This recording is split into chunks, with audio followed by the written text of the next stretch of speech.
Captain Anya Sharma died 8 years ago on a mission the world was never meant to know existed. Her family stood graveside at Arlington, watching an honor guard fold a flag over a coffin filled with nothing but weights and memories. Her squadron etched her name onto a memorial wall, her call sign, Nix, retired into silence. Official records stated the unavoidable truth: killed in action, body unrecoverable. But when United Horizon Flight 914, an Airbus A350, began to fall from the sky at 38,000 feet, a ghost walked into the cockpit, a passenger who moved with the chilling confidence of a pilot long since dead. And when F-35 Lightning II pilots on intercept heard the call sign Nix crackle through their headsets, a name that hadn't been spoken over the air in nearly a decade, they felt a cold dread snake down their spines, because some ghosts, it turns out, don't stay dead. Don't forget to hit that subscribe button and drop a comment letting us know where you're watching from. Now back to our story. It was May 2nd, 2026, and Captain Anya Sharma had been officially dead for 8 years and 47 days. The burnished bronze plaque at Nellis Air Force Base still gleamed with her name, the raised letters worn smooth by the thumbs of pilots touching it for luck before every flight. Captain Anya Nix Sharma, 1990 to 2018, she who flies in darkness. Below her name, an engraved F-35 Lightning II tore a silent path toward an eternal horizon. Every year on this date, her former squadron, the 64th Aggressor Squadron, held a quiet, unofficial ceremony. They'd gather in their flight suits, pour a shot of whiskey onto the tarmac, and remember the woman who had vanished during Operation Cinder Fall, a black ops so deeply classified that even her parents were only told she was lost on a training exercise. Anya's father, a retired aerospace engineer, kept her final unopened letter in his desk drawer, a seal he couldn't bring himself to break. Her younger brother, David, was now a flight controller at LAX, guiding planes through the same skies his sister once dominated. In the tight-knit world of fighter pilots, her name was a legend whispered with a mixture of awe and sorrow. Captain Anya Sharma, call sign Nix, the F-35 prodigy who flew on the ragged edge of impossible and finally fell off. Her call sign was sealed, locked away in honor of a sacrifice no one could truly speak about. But Anya Sharma wasn't dead. At that very moment, she was crammed into seat 31A on United Horizon 914 on a mind-numbing transatlantic flight from Paris to Chicago, 38,000 feet above the churning, unforgiving North Atlantic. She wore worn jeans, a nondescript black jacket, and running shoes she could move in. Her dark cropped hair was tucked beneath a faded baseball cap pulled low.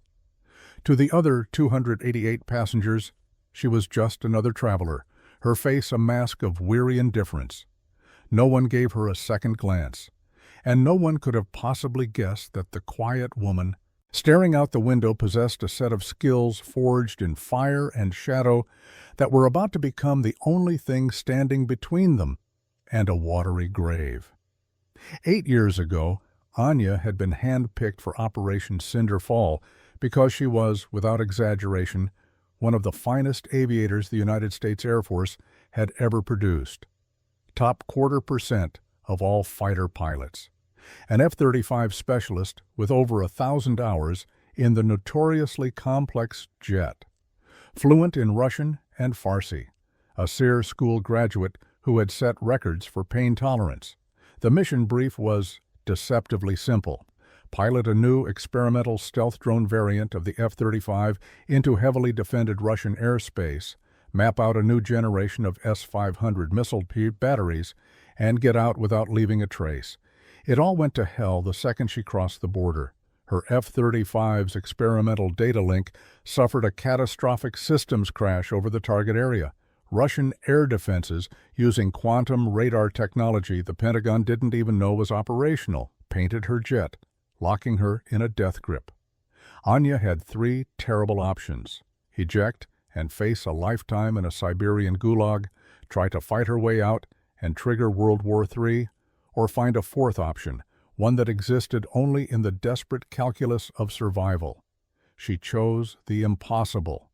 With a combination of skill that bordered on supernatural and raw, dumb luck, Anya wrestled her dying jet to a crash landing in the remote Ural Mountains.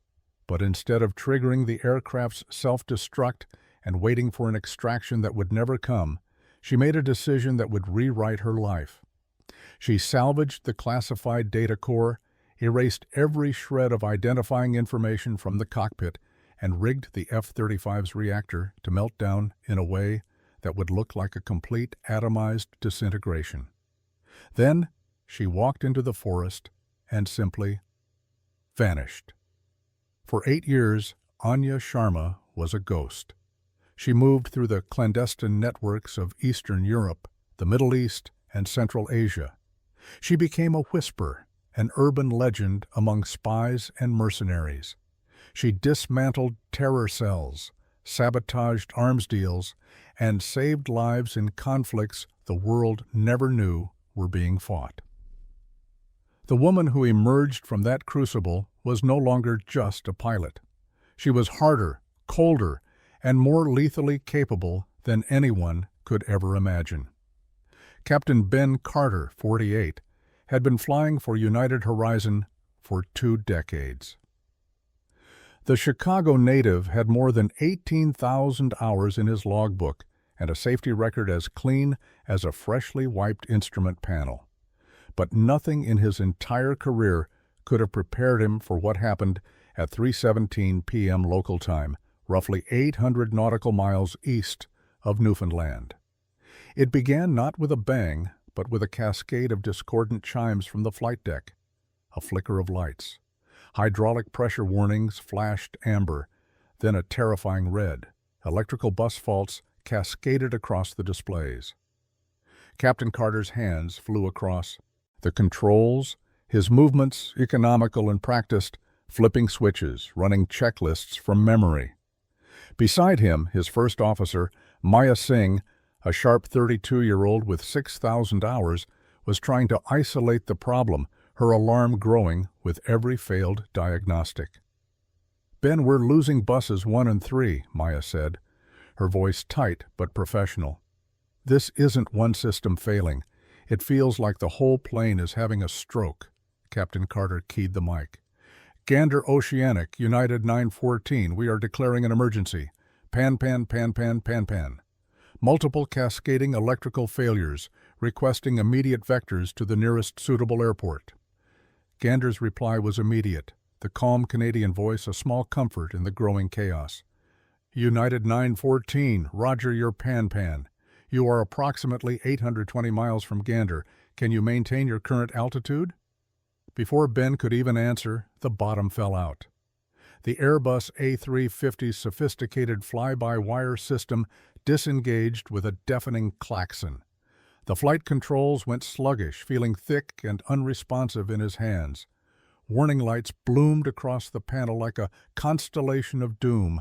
And then Captain Carter felt a white-hot fist clench inside his chest, a crushing pressure that stole his breath and sent jagged lightning down his left arm. "Maya," he choked out, his vision shrinking to a pinpoint of light. "You have the aircraft." First Officer Singh watched in abject horror as her captain slumped against the side window, his hands slipping from the side stick.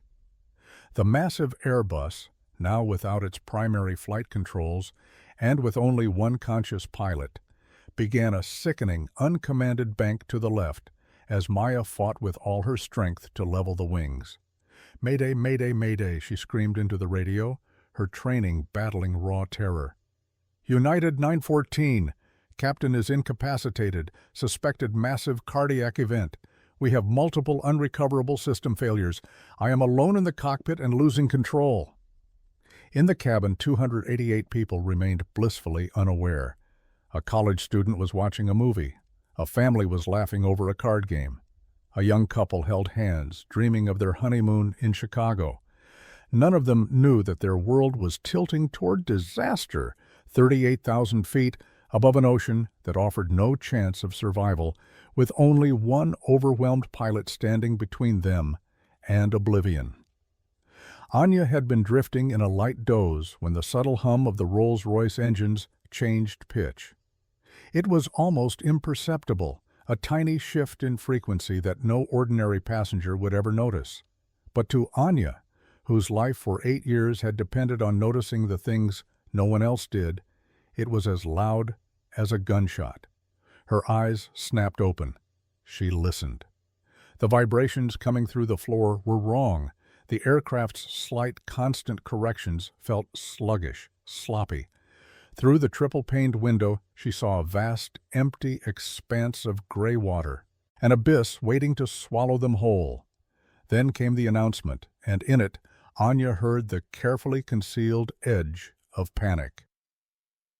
"Ladies and gentlemen, this is your first officer, Maya Singh. We seem to be experiencing some minor technical issues. We need you all to please return to your seats and fasten your seatbelts securely." The words were calm, but the voice behind them was strained. Anya could hear the tremor, the forced casualness, the conspicuous absence of the captain's voice. She scanned the cabin. The flight attendants were moving with a tense, forced calm, their smiles painted on over eyes wide with fear. "We've all been there, right?" That moment you realize the person in charge is just as scared as you are. That's when you know you're in real trouble. Anya unbuckled her belt and stood. A flight attendant rushed over. "Ma'am, I need you to please take your seat." "I need to get to the cockpit," Anya said, her voice low, but carrying an authority that stopped the attendant in her tracks. "I'm a pilot, military. I can help." The flight attendant, a young woman named Chloe, was frozen, the emergency manual warring with the sheer desperation of the moment. "Ma'am, regulations are very clear. I cannot let a passenger onto the flight deck." "Your first officer is alone. Your captain is incapacitated, and your plane is falling out of the sky," Anya cut in, her voice still quiet, but now laced with cold steel. "We are over the middle of the Atlantic. Do you want to die following regulations, or do you want to live by breaking them?" Chloe stared into Anya's eyes and saw something ancient and utterly confident there. She made a choice. "Follow me." They moved up the aisle, the plane now noticeably descending. Chloe keyed the intercom. "Maya, there's a passenger here. She says she's a military pilot. She says she can help." There was a long, static-filled pause. In the cockpit, Maya Singh was losing. The plane was in a shallow but accelerating descent, and the controls felt like they were set in concrete. Ben was unconscious, his breathing ragged. She was alone, she was exhausted, and she was terrified. In that moment, the regulations meant nothing. "Let her in," Maya's voice crackled back. The reinforced cockpit door hissed open. Anya stepped inside, and the scene was one of controlled chaos. Captain Carter was slumped in the left-hand seat.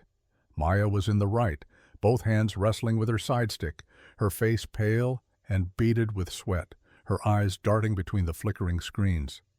"Who are you?" Maya demanded, not taking her eyes off the instruments. Anya moved to the jump seat behind them, her mind already processing dozens of variables. "Anya Sharma, Air Force. I'm qualified on heavy multi-engine jets. Give me a sit rep." The calm, professional tone in Anya's voice made Maya finally risk a glance over her shoulder. This was no Sunday flyer. This was the real deal. "Captain had a heart attack about 5 minutes ago," Maya said, the words tumbling out. "Right at the same time we had a massive electrical failure. We've lost multiple hydraulic systems. Flight controls are in alternate law. Basically, we're flying a brick. The autopilot is gone. I can't stop the descent. We're 800 miles from Newfoundland and losing 300 feet per minute." Anya's mind was a supercomputer, processing the data, discarding impossibilities. 8 years of making life or death decisions in a split second had honed her instincts to a razor's edge. She saw the patterns in the failure log. This wasn't random. This was a central failure, a catastrophic breakdown in the aircraft's core power distribution. "First Officer Singh, I'm Anya," she said, her voice a calming anchor in the storm. "I need you to trust me. Can you do that?" Maya looked into Anya's dark, unblinking eyes and saw a woman who had walked through hell and hadn't even blinked. "Yes." "Good. First, let's deal with the captain." Anya leaned forward, checking Ben Carter's pulse and airway. Her SEER training included battlefield medicine. "He's alive, but it's bad. We need a doctor." She keyed the PA system herself. "If there is a medical doctor on board, please make yourself known to the cabin crew immediately and come to the flight deck." Seconds later, a cardiologist from Cleveland, Dr. Eris Thorne, was being ushered into the cockpit. As he began working on the captain, Anya focused on the dying aircraft. "Maya, these failures. It's a total loss of the main electrical buses. We're running on backup batteries and the rat. We have maybe 30 minutes of flight time before we lose everything, including the controls." "There's nowhere to land in 30 minutes, Maya cried, her composure finally cracking. "We're in the middle of the goddamn ocean." "Then we fly faster," Anya said simply. "Do we still have engine control?" "Yes, but the hydraulics are failing. The control surfaces are barely responding." Anya's mind flashed back to a dark night over Syria, landing a crippled C-130 with no hydraulics and one engine on fire. She had made that landing. She could make this one. "May I?" Anya gestured to the captain's seat. Maya didn't hesitate. She nodded. Anya carefully moved Captain Carter, allowing Dr. Thorne more room to work, and settled into the left-hand seat. The moment her hands touched the Airbus side stick, something clicked into place. This was her world. She was born for this. "Gander Oceanic United 914, Anya's voice cut through the radio, crisp and authoritative. "We have a new pilot in command. Military qualified, heavy jet experience. What are my options for an immediate landing?" The controller in Gander, hearing the new, confident voice, felt a surge of relief. "United 914, your nearest suitable field is Gander International, but you're still over 800 miles out. At your present speed and rate of descent, you will not make it." "Understood," Anya replied. "What about military airfields?" There was a pause as the controller scrambled, consulting with supervisors. "United 914, Canadian Forces Base Goose Bay in Labrador. It's roughly 710 miles from your position. They have a long runway, but the terrain on approach can be treacherous." "Goose Bay it is," Anya confirmed. "Advise them we are inbound, declaring a full emergency. We will need the entire field cleared and maximum crash and rescue." "Roger, United 914. We are coordinating now. We are also scrambling military assets to escort you." A new kind of tension entered the cockpit. "What kind of assets?" "F-35s from the USAF detachment. They'll be with you in approximately 10 minutes. Anya's knuckles went white on the side stick for just a fraction of a second. F-35s, her jet. The ghost that had haunted her for 8 long years. Maya noticed the subtle shift. "Are you all right?" "Never better," Anya said, her voice betraying nothing. "Let's keep this bird in the air. You run the emergency checklists for total hydraulic failure. I'll fly." For the next 10 agonizing minutes, they worked in a seamless, unspoken rhythm. Anya flew the crippled Airbus with a surgeon's touch, using differential engine thrust and what little control she had to keep them stable. Maya, her panic replaced by a new sense of purpose, methodically worked through procedures that were designed for simulators, not for real life. Dr. Thorne, using the limited medical kit on board, managed to stabilize the captain. "He's had a massive heart attack," he reported. "He needs a hospital now. If we can get him on the ground in the next hour, he has a chance." "We're working on it," Anya said, her eyes glued to the horizon. Then the radio crackled to life with a new voice. "United 914, this is Spectre Flight. We are a flight of 2 F-35s approaching your 6 o'clock. We're here to see you home.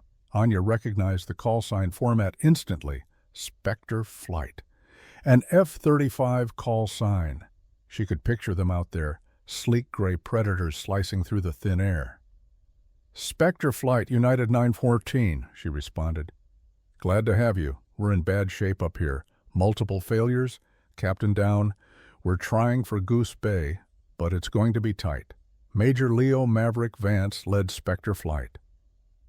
At 35, he was one of the most decorated F-35 pilots in the Air Force.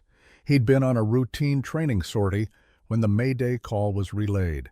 He and his wingman, Captain Eva "Serpent" Rostova, had gone supersonic to intercept. As he approached the lumbering Airbus, he could see the problem. The airliner was wallowing, its movements sluggish and erratic. It was a plane on the verge of falling apart. "United 914, Spectre has you visual," Vance transmitted. "We're taking up escort position on your wing. Who am I speaking with?" In the cockpit of the A350, Anya hesitated. For 2,964 days, she had been no one, a shadow, a lie. But here, with 288 souls strapped to her back and the sky falling around them, the lies were over. "Spectre Flight, this is Captain Anya Sharma, assisting with flight operations." A long, deafening silence filled the channel. In the cockpit of his F-35, Leo Vance's blood ran cold. The name echoed in his memory, a ghost from his first days at Nellis.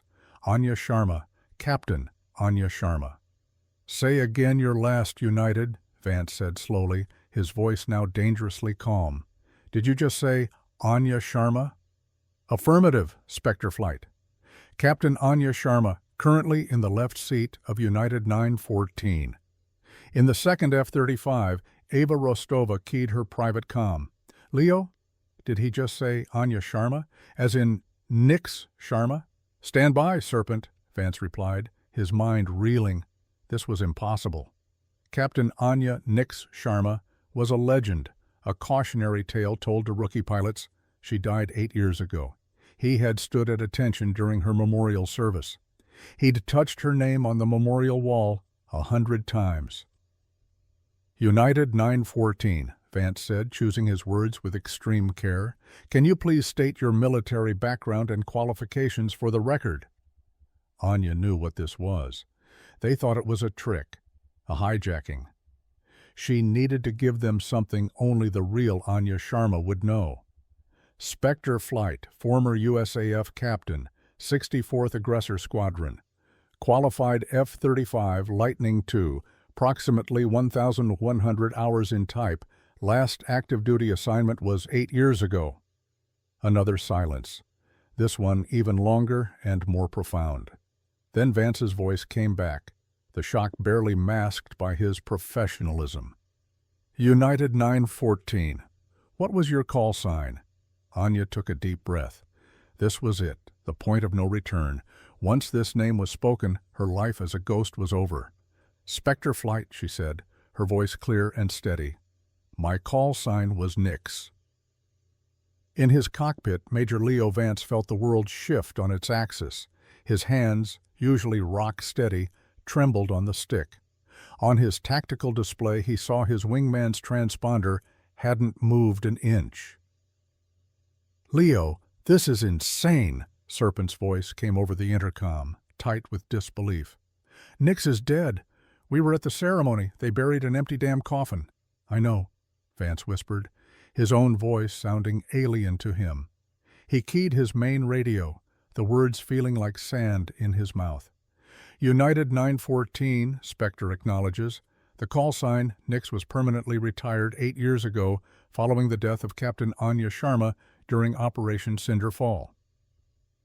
"I'm aware of my official status, Spectre," Anya replied coolly.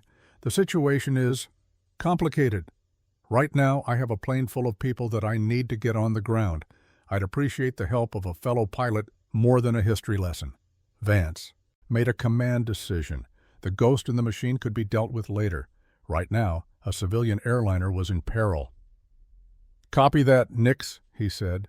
the name feeling strange and powerful on his tongue. "Spectre Flight is with you. What do you need?" Hearing her call sign, her real name after so long, hit Anya with the force of a physical blow. It was like a piece of her soul she thought was lost forever had just been handed back to her. "Spectre Flight, get Goose Bay ready for a war. I need the longest runway they have. Foam it if they can. I want every fire truck, ambulance, and emergency vehicle they own lined up and waiting.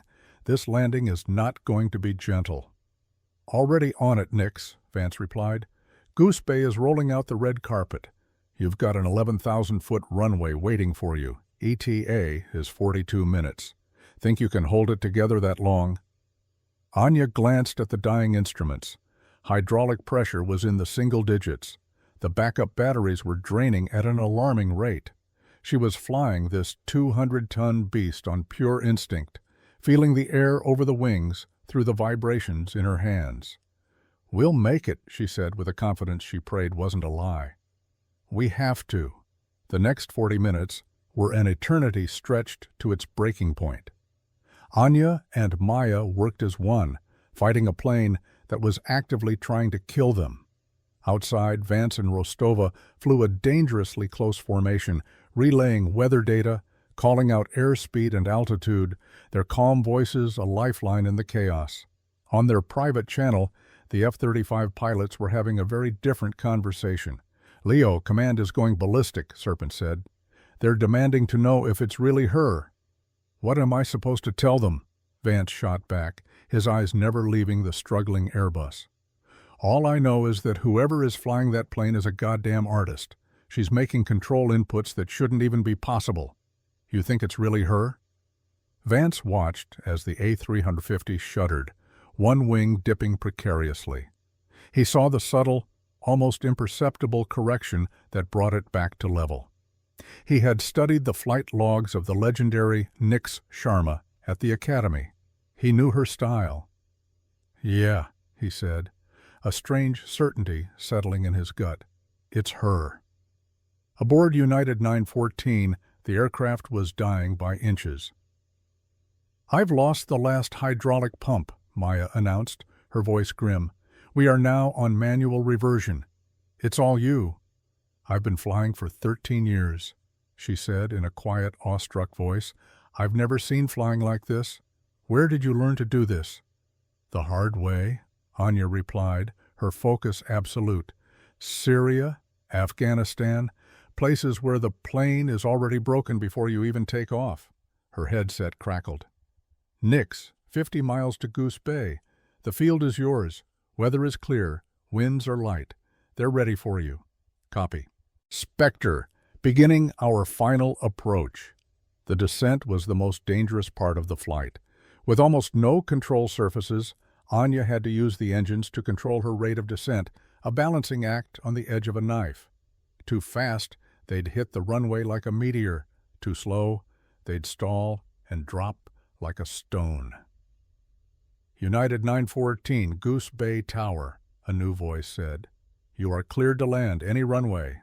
All emergency services are in position. Godspeed." "Copy, Goose Bay," Anya replied. "We're coming home." The final 10 miles were a nightmare. The runway, a strip of concrete carved out of the vast Canadian wilderness, seemed to shrink as they approached. The two F-35s were glued to their wings, so close Anya could see the pilot in the cockpit. "You've got this, Nix," Vance's voice came over the radio, a steadying presence. "Bring 'em home." The landing was a controlled crash. Anya wrestled the Airbus into alignment with the runway, fighting a crosswind that chose that exact moment to kick up. "Gear down," she commanded. Maya's hand slammed the lever. They felt the heavy clunk as the landing gear locked into place. The runway rushed up to meet them. Anya knew she had one shot. No go-around. The plane was too damaged, too close to death. The main gear hit the tarmac with a bone-jarring impact that sent a shockwave through the cabin. Anya immediately slammed the thrust reversers open, the engines roaring in protest. She stomped on the brakes, but with the hydraulics gone, they were weak, spongy. "Brakes are failing," she yelled. "Maya, emergency brakes! Now!" They both pulled the emergency brake lever. The plane groaned, shuddering violently as it decelerated, chewing up thousands of feet of runway. It finally screeched to a halt with less than 500 feet of concrete to spare. For a single blessed moment, there was silence. Then, the airfield exploded into motion. Fire trucks swarmed the aircraft, blanketing it in foam. Ambulances raced toward the emergency exits. United 914 is on the ground. Anya transmitted, her voice steady. "All souls are safe." "Copy that, Nix," Vance's voice came back, thick with emotion. "That was the best damn flying I have ever seen. Welcome home." The two F-35s performed a low pass over the runway, a wing-waggling salute, before banking hard and climbing into the sky, their afterburners leaving twin trails of fire against the setting sun. Captain Carter was rushed to a local hospital where surgeons would work for 7 hours to save his life. The passengers were evacuated, shell-shocked, but safe. Maya Singh gave her report, saying over and over again, "We would all be dead. A passenger, a pilot, she saved us." But by the time investigators and military brass boarded the aircraft, that passenger was gone. Anya Sharma had used the chaos of the evacuation to her advantage. She had slipped down the emergency slide, blended into the crowd of stunned survivors, and simply walked away. She left nothing behind but a legend. The cockpit voice recorder had every word. The flight data recorder showed control inputs that defied belief, and 2 F-35 pilots had seen a ghost and heard her speak her name. Within hours, the intelligence community was in an uproar. Voice print analysis confirmed it was her.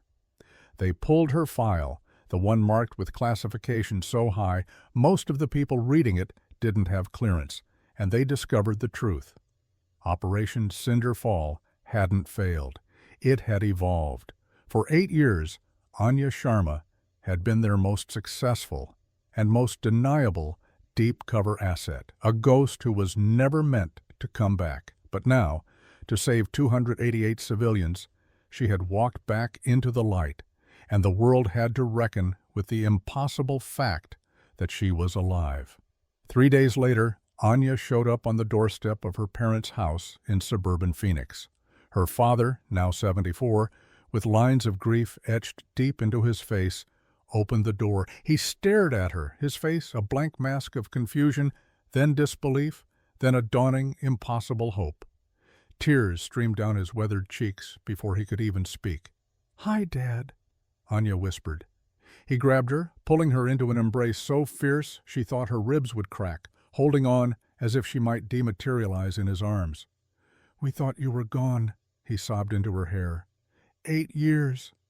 "I'm sorry," was all she could say, the tears she'd held back for nearly a decade finally breaking free. "I couldn't. The mission." "I know," her father whispered, stunning her. "I figured it out. A few years ago. An intelligence leak? A report from Chechnya. It described an operative with your skills. I knew it had to be you. I couldn't tell your mother. How could I give her a hope that might be a lie?" They stood there, a father and daughter piecing together a shattered timeline, until her mother and brother appeared, and the reunion dissolved into a chaotic, beautiful mess of tears and questions that had no easy answers. That night, 2 black sedans pulled up. A man in a general's uniform, General Marcus Thorne, was polite but firm. "Captain Sharma, it's time to come in from the cold. We need to debrief you. We need to understand what you know." Anya looked from the general to her family, their faces etched with the new fear of losing her again. "I'm not going anywhere," she said, her voice flat. "You won't," General Thorne promised. "Your ghost status has been rescinded, but there are things we must know. And, frankly, Captain, the entire world is about to want to know how the hell you're still alive." The debriefing at a secure facility in Maryland took a month. Anya sat across from a rotating cast of analysts, psychologists, and strategists, and unspooled the story of 8 years that officially never happened. She told them of tracking stolen nuclear material in Pakistan, of preventing a dirty bomb attack in Brussels, of living a dozen lives under a dozen names, with only her training to keep her alive. The intelligence she brought back was a treasure trove, a quantum leap in their understanding of global threats. "What you did, it's unprecedented," a colonel from the DIA told her, "but the psychological toll, 8 years completely alone. How did you not break?" Anya looked at him, her eyes seeming older than her years. "Because I never forgot who I was fighting for, and I made myself a promise that one day I would come home." "The decision on Flight 914, the colonel pressed. "You knew it would end everything." "I knew," Anya confirmed, "but there were 288 people on that plane. Some missions are more important than staying in the shadows." While Anya was being debriefed, the story became a global phenomenon. The media, sniffing an incredible story, dug and dug until the narrative of the mysterious pilot who saved the flight merged with the ghost story of Captain Anya Sharma. Within 2 weeks, it was the biggest news story in the world. The ghost pilot who came back from the dead. The passengers became overnight celebrities, each telling their version of the miracle. "The plane was shaking itself apart," said one businessman. Then this woman's voice came on the PA. She was so calm. She didn't promise we'd live. She just promised she'd do everything she could, and that was enough. First Officer Maya Singh became a hero in her own right. "Captain Sharma, Nix, she saved us all," she told every network. "I was minutes from losing the plane. She walked in, and it was like the chaos just stopped. She didn't fly that Airbus. She willed it to stay in the air. I hope one day to be half the pilot she is." After getting clearance from the Pentagon, Major Leo Vance gave one tight-lipped interview that went viral. "When I heard the call sign Nix, my blood froze," he said. "That name belongs to a legend, someone who was gone. But then I watched her fly. The things she made that crippled plane do, it was pure art. 8 years in the dark didn't make her rusty. It made her better." 3 weeks later, General Thorne stood at a Pentagon podium. 8 years ago, Captain Anya Sharma was forced to enact a deep cover protocol that, for her own safety and the success of her mission, required her to be declared deceased, he announced to a stunned press corps. For 8 years, she operated alone in the most hostile environments on Earth, providing intelligence that saved an untold number of lives. She revealed herself for one reason, because a plane full of civilians needed a pilot, and it is not in Captain Sharma's character to stand by and do nothing. 2 months after the landing, Anya was awarded the Distinguished Service Cross in a quiet ceremony at the White House. But the real homecoming happened later. Her old squadron, the aggressors, flew in from Nellis. Major Vance approached her, not as a superior officer, but as a fellow pilot. In his hands, he held a brand-new, custom-painted flight helmet. It was matte black, with a stylized depiction of the goddess of the night on the side. And below it, in stark white letters, was her call sign, NYX. "We figured you'd need a new one," Vance said, his voice thick with emotion. "The call sign was retired. We're unretiring it. It only ever belonged to you. Your locker is still there. Your spot on the flight line is waiting. Whenever you're ready." Anya took the helmet. The weight of it felt real, solid. It was a connection to a part of herself she thought was gone forever. "Thank you," she whispered. Then, looking at the pilots gathered around her, all of them watching her with expressions of pure awe, she added, "I'm ready now." 2 weeks later, Anya Sharma strapped into the cockpit of an F-35 for the first time in 8 years. The smell of jet fuel and ozone was the smell of home. Her hands moved over the controls with an intimacy that time had not dulled. In the F-35 next to her on the runway was Leo Vance. "Nix, you good?" His voice crackled in her ear. "Born good, Maverick," she replied, a real smile touching her lips for the first time in a long, long time.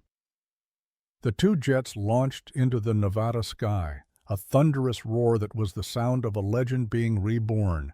She pushed the throttle forward and the world blurred, the G-forces pressing her into her seat like a long-lost embrace. For 8 years she had been a shadow. Now she was lightning. The F-35 was a part of her, an extension of her own body, and she made it dance. "Damn Nix," Vance transmitted, his voice full of laughter and disbelief as he struggled to keep up. "You haven't lost a step." "I was just getting warmed up," she shot back, pulling the jet into a gut-wrenching vertical climb that punched a hole in the clouds. 2 years have now passed. Captain Anya Sharma now runs the Air Force's most advanced and clandestine flight training program, teaching a new generation of pilots how to survive when everything goes wrong. She still flies with the aggressors, her black F-35, a terrifying and respected sight in the skies over Nevada.